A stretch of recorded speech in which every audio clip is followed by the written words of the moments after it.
এগরার দিকে নজর রাখবো। এক স্কুল ছাত্রীকে গণধর্ষণের অভিযোগে তুঙ্গে উঠেছে রাজনীতি। অভিযুক্তদের গ্রেফতারের দাবিতে পথে নেমেছে বিজেপি। পুলিশকে কাঠগড়ায় তুললেন দিব্যেন্দু অধিকারী।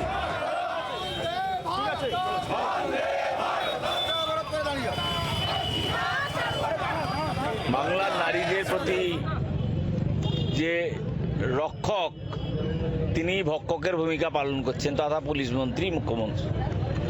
আমরা জানি নির্বাচন ইতিমধ্যে ঘোষিত হয়েছে, আমরা এতে রাজনৈতিক কোনো রং দিতে চাই না। আমরা মনে করি এই বাংলার সরকার সম্পূর্ণভাবে ব্যর্থ হয়েছে।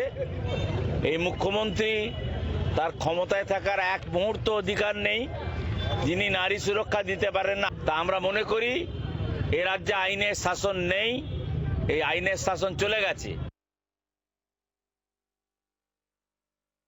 আমরা রাজ্যের বিভিন্ন প্রান্তে এতদিন দেখেছি, আজ একদম আমাদের এগরা বিধানসভার মধ্যে জেঠথান এলাকায় যে জঘন্য ঘটনা, ঘৃণ্য ঘটনাটি ঘটেছে, যে নাবালিকা বোনটির সাথে যেভাবে অন্যায় করা হয়েছে, তাকে যেভাবে ধর্ষণ করা হয়েছে, তারই প্রতিবাদে কিন্তু আজকে আমরা ধিক্কার মিছিলের সঙ্গে কিন্তু থানায় প্রশাসনের সঙ্গে আমরা কথা বললাম।